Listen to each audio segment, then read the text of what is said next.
Ayan mga kaibigan, magandang gabi. Siyempre, napag-usapan na natin nung mga nakaraang araw yung mga tinrobak natin mga kaibigan. Yung mga nangyari. Inisa-isa natin yung mga bagay na naging dahilan kung bakit naging mabagal ang pag-usad ng ekonomiya natin. Naalala nyo nung 2022, noong simulan ni Vice President Sara Duterte, nabuksan yung eskwelahan, i-open. Alam nyo kung magkano o gaano kalaki yung GDP nung panahon na yun, umabot ng 7% mga kaibigan. 6 point something, 6.8, almost ma-reach yung target na 7%. Pero hindi na ito naulit, hindi na nasundan. Ini-expect natin, maganda sana yung pag-usad ng ekonomiya dahil sa mga ginawang infrastructure project ng gobyerno ni dating Pangulong Digong. Pero dahil nga hindi natuloy yun, ay nagsimula ang mga project na flood control. Dito naman na-scam tayong lahat dahil yung flood control scam ay nagsimula noong parang 2023, 2024, 2025. Mga kaibigan, 3 taong sunod-sunod na mayroong scam na ginawa itong mga kasamahan. Hindi natin alam kung alam o mayroong kaugnayan, pero sa ngayon mga kaibigan, yan ang naging issue ng ating diba?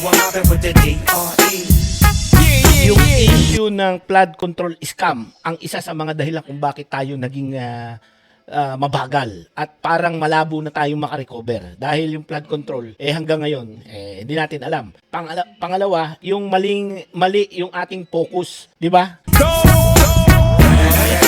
Ano yung mali yung ating focus na pinuntahan dahil yung sobrang politika diyan sa issue ng WPS ay ginamit. Hindi ko alam kung bakit napunta tayo sa sobrang debate, sa sobrang dami ng mga argumento, nag-focus ang ating gobyerno doon sa WPS. Kaya, di ba, ilang taon din tayong nagbobombahan ng China, palagi tayong may kaaway. Iyan, isa yan sa mga naging issue na nagpabagal, nawala tayo ng focus. Naghanap tayo ng sisisihin kung sino yung sisisihin natin dahil sa problema dyan sa patuloy na agawan ng isla. Tulad ng sinabi ko sa mga nakaraang vlog natin mga kaibigan, sa ayaw at sa gusto natin, kapitbahay tayo ng China. At wala tayong ibang dapat gawin kundi makipag-usap.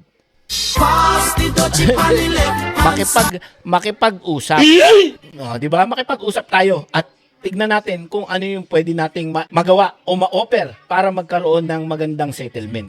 Di ba? Pag-focus natin sa military strategy. Ayan ang EDCA, kung ano-ano ang mga dumating sa atin, additional burden para isipin natin geopolitical stand ng Pilipinas. Dahil siyempre, alam nyo na, ang ating kaibigang Amerikano ay mahirap naman.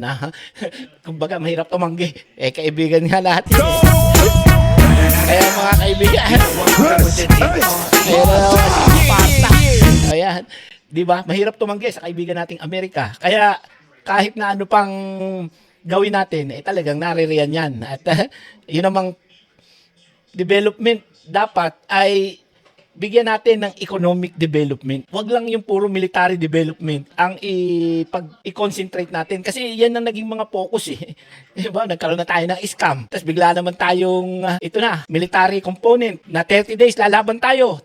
Yan yung mga kaibigan kaya mabagal, di ba?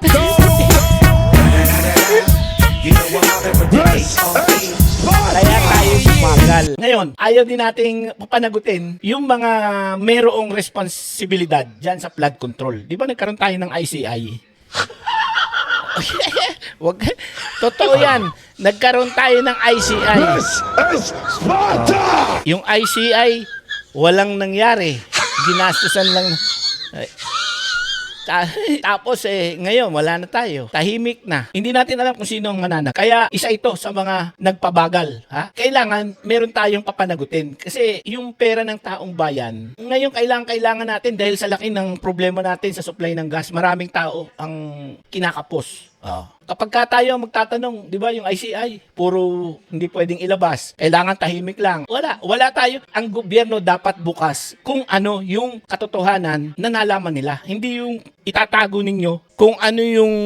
This is Sparta! Ganun si Sparta. Ayaw niya. Kailangan malaman ng tao kung meron bang mapaparusahan. Dahil napakalaki. Almost magti-trillion, 1 trillion. At yung sinasabi ni BBM, yung mga build better more. Yung build better more na akala natin gagawin niya na masigit ang kaysa doon sa build project ng dating Pangulong Duterte. Ngayon, ang nangyari mga kaibigan, wala. Totally wala tayong, merong mga project, pero kagaya nga ng sinabi ko, yung mga project na ito ay hindi natin alam kung nagko-construct kasi may mga nakalagay dito, ongoing. Pero kung gusto nyo, ay itatapik natin yan sa mga susunod na panahon. Pero ang project kasi doon sa mga nakakaintindi sa construction, lagi yung inaabot ng 2 taon. Pinakamabilis na yung 1 year and a half, 18 months. Yan na yung pinakamabilis. Pero sa panahon natin ngayon, 2026 na, may magagawa pa ba yung build and better more? Kasi ang magiging pinakamagandang indicator na itong ating ekonomiya ay gumaganda